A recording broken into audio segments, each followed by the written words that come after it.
It's very rare that a TV show manages to produce a series finale that truly does justice to the series' entire run. In fact, writing a strong and fitting ending that pleases the fan base is an incredibly difficult thing to do. There's a few shows that have managed to do it well, but Star Trek's efforts have been a bit hit and miss over the years. The original series was cancelled after its third season, so Turnabout Intruder wasn't written as a series finale, so it would be unfair to compare that one episode to an episode that was designed to serve as an actual conclusion. All Good Things is the series finale of The Next Generation, and that's the episode I want to talk about today.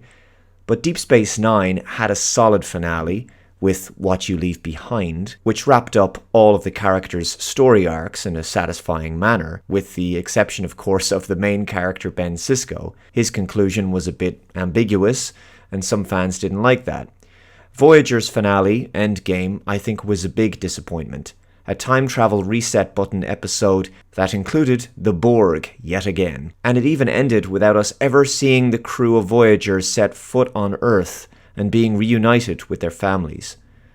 I've done a review of that episode in the past, and I've also reviewed the Enterprise finale These Are the Voyages, a controversial episode based in the holodeck and framed in the TNG era, which also saw the character of Trip Tucker unnecessarily killed off.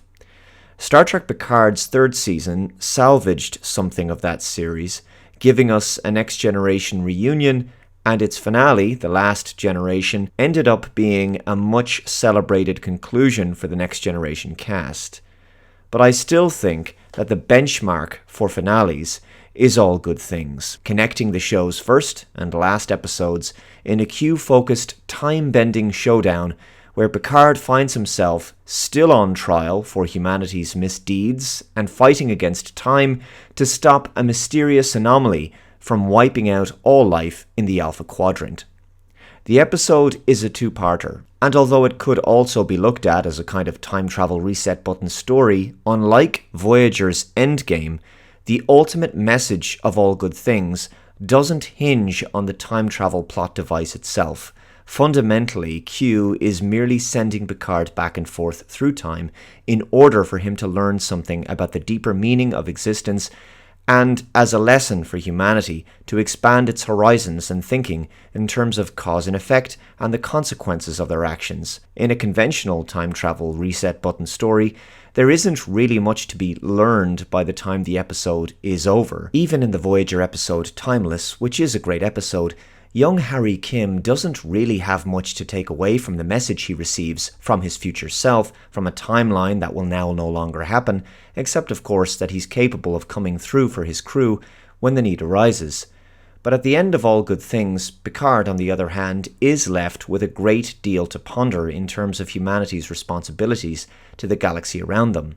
Also, unlike other time travel reset episodes, Picard retains all of his memories from the three timelines. Because The Next Generation ended in 1994, All Good Things will soon be turning 30 years old, marking a significant landmark in the franchise history. The episode is often considered by many fans as being better than the first Next Generation feature film Star Trek Generations, and I have to agree there.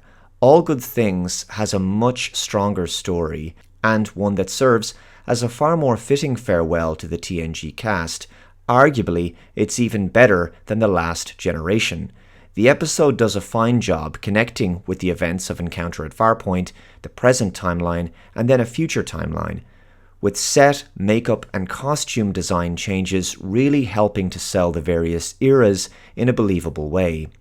And Patrick Stewart puts in a fantastic performance as the elderly, senile Admiral Picard with Irumodic syndrome, struggling to convince his older Enterprise crewmates and Admiral Riker to head to the Devron system to locate the anomaly and prove he is in fact traveling through time. The episode also introduces the awesome Galaxy X Dreadnought edition of the Enterprise D, complete with a third nacelle and additional firepower, and there's also a few nods to future Trek canon, such as Geordi's prosthetic eyes and references to his children, who we would later see on Star Trek Picard. We're also told that the neutral zone no longer exists, which is a fact that can now be incorporated into the somewhat regrettable events of Star Trek 2009 when Romulus was destroyed in the Prime Timeline. The episode also introduces the Klingon Negvar battleship, which would be seen multiple times in Star Trek Deep Space Nine. Principally, the episode showcases the Next Generation to their very best, every main character getting a chance to shine in their respective roles. Getting to see the characters in 3 different time periods really makes the episode feel like a celebration of the entire show, which I think any good finale really should be. I also really love the direction of Vinrik Colby. Often Picard begins a sentence in one timeline and finishes it in another, and the editing and shot composition from one scene transition to another is extremely well done. We also see the return of Denise Crosby as Tasha Yar in the Encounter at Farpoint timeline, along with Colin Meaney as Chief O'Brien, and this is his first appearance on TNG since his character departed for Deep Space Nine. I think what's especially poignant is how the episode shows us the development of Picard and Q's relationship over the years. Q went from being an outright malicious, hostile villain in Encounter at Farpoint to a kind of practical joker / frenemy / harsh moral teacher to Picard in All Good Things. Q has grown over the years, and although he still gets a kick out of messing with Picard, he ultimately wants to see Picard succeed. A trend that would continue in Star Trek Picard's 2nd season, when they would meet once again many years later. And although that 2nd season was quite a low point in the franchise history, at least the moments between Picard and Q were really well written and performed. With a bigger budget, All Good Things could have been, and probably should have been, turned into a feature film that would have outshone Generations. So guys, let me know your thoughts on Star Trek The Next Generation's series finale, All Good Things, in the comments below. Take care. Thanks for watching. I'll see you next time. Bye-bye.